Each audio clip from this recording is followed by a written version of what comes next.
Il nous apprend que même si la mer est encore agitée, tu n'as pas à couler. La guérison n'est pas toujours l'absence de tempête. Parfois, elle consiste tout simplement à la maîtrise du navire. On t'a menti. On t'a fait croire que si tu étais un vrai chrétien, ton esprit devrait être en paix H24.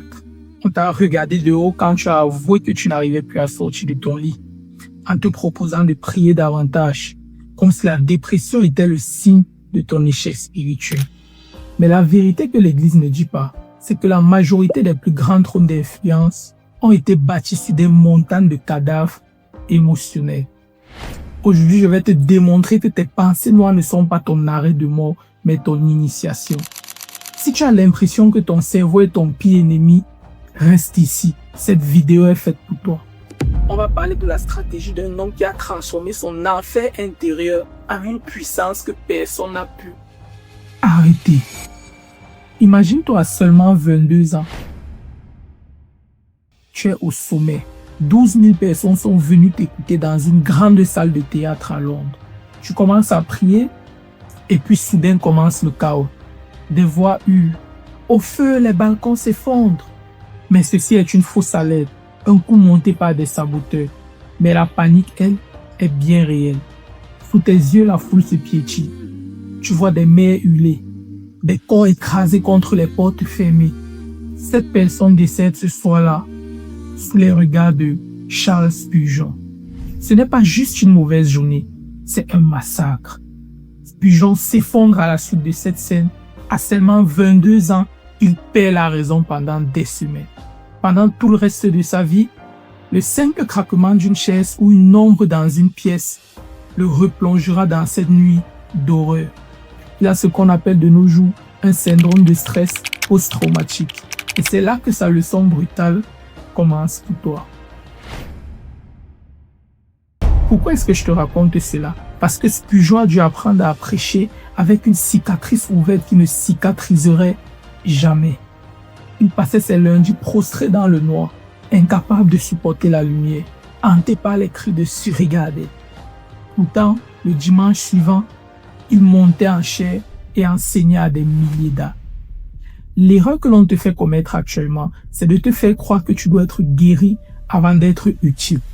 On te fait attendre une joie parfaite pour commencer à servir Dieu ou à accomplir tes projets.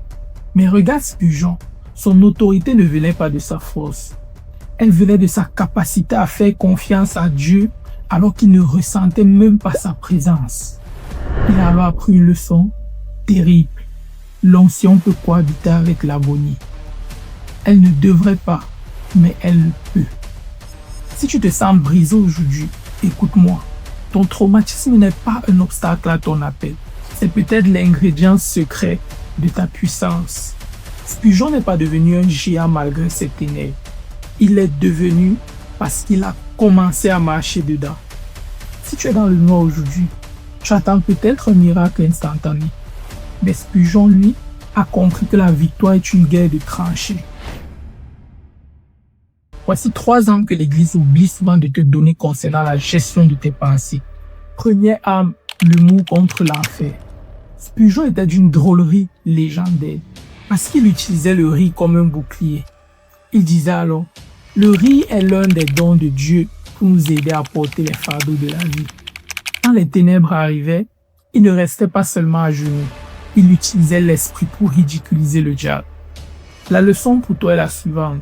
Ne culpabilise pas de rire ou de chercher un peu de légèreté quand tu souffres. Ta joie n'est pas une option, elle est une munition. Deuxième arme, la thérapie de la création. Quand Spurgeon ne pouvait plus prêcher, il ne s'enfermait pas dans une pièce sombre pendant 40 jours pour jeûner. Non, non, non. Il sortait, il marchait dans la nature, il regardait les fleurs. Il savait quelque chose que la plupart des chrétiens négligent aujourd'hui. L'esprit et le corps sont liés. On t'a fait comprendre que ton problème était uniquement spirituel.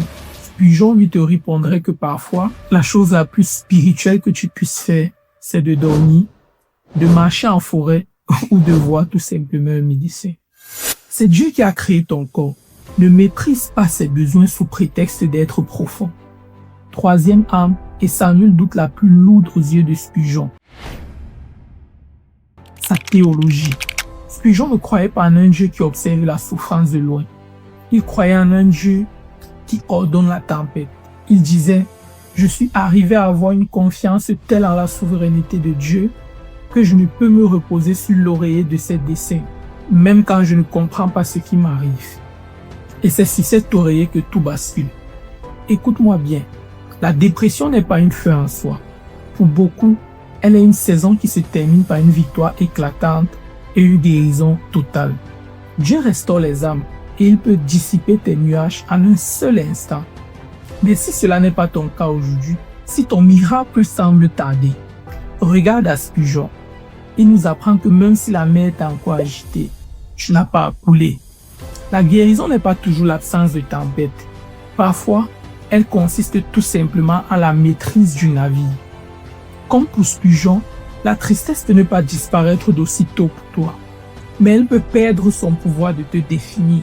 Spurgeon a tout simplement cessé d'être la victime de ses pensées. Et cela a pris effet le jour où il a décidé que même s'il se sentait abandonné par Dieu, il continuera à agir comme s'il était là. C'est ça la leçon. Ta foi n'est pas une émotion, c'est une décision de fer prise dans une mer de brouillard. Tu peux surmonter la domination de tes pensées avant même que la tempête ne s'arrête. La véritable guérison commence le jour où tu décides que ton état émotionnel n'est pas le capitaine du navire. Ton traumatisme, tes pleurs de 3 heures du matin, tes doutes.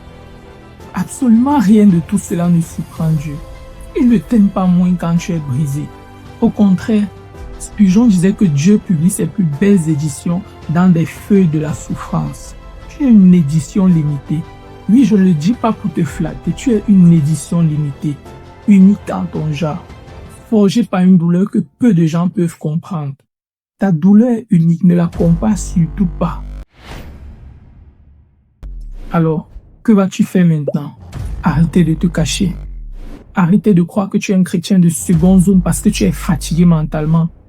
Le combat de Charles Spurgeon nous apprend quelque chose de capital et libératrice. Dieu ne cherche surtout pas des vases parfaits. Il cherche des vases brisés afin que sa lumière puisse enfin passer à travers les fissures. Le géant en toi n'est pas mort, il n'est pas non plus en pause. Il est en train d'apprendre à régner dans la vallée de l'ombre de la mort. Charles Spurgeon n'est pas devenu le prince des prédicateurs malgré ses ténèbres, mais il est devenu à travers elles. Ses larmes ont coulé à tel point qu'elles sont devenues son notion. Et son trauma est devenu sa boussole pour guider les égarés. Ne laisse une personne te dire que ta tristesse t'empêchera d'avoir la foi. Fais comme Spurgeon. Utilise tes blessures pour parler au cœur de ceux qui saignent. Au bout du compte, la plus grande preuve de puissance de Dieu, ce n'est pas un homme qui ne tombe jamais. C'est un homme qui, malgré la brume, continue de marcher vers la lumière. N'oublie jamais ceci. Un géant de la foi n'est qu'une personne ordinaire qui a décidé de mettre toute sa confiance en un Dieu extraordinaire dans les saisons les plus sombres de sa vie. Tu as appris aujourd'hui comment survivre à la guerre intérieure. Mais que se passe-t-il quand le poids de ta mission devient plus lourd que tes épaules? Quand la foule t'acclame le jour, mais que la solitude te dévore la nuit. Dans notre prochaine chronique, nous allons découvrir l'histoire d'un homme qui a vidé les hôpitaux de l'Amérique grâce aux milliers de guérisons qu'il a opérées. Mais ce dernier a fini par se noyer dans son propre secret. Un géant de la foi qui a réussi à chasser des démons de milliers de personnes sans jamais réussir à vaincre le sien. Il a fui son passé toute sa vie pour finir par le retrouver dans une chambre d'hôtel solitaire. Prépare-toi pour une leçon brutale sur le danger de la solitude. Abonne-toi, like et partage à quelqu'un qui a besoin d'entendre cela. Ne sois pas égoïste. Que Dieu te bénisse abondamment. Peace.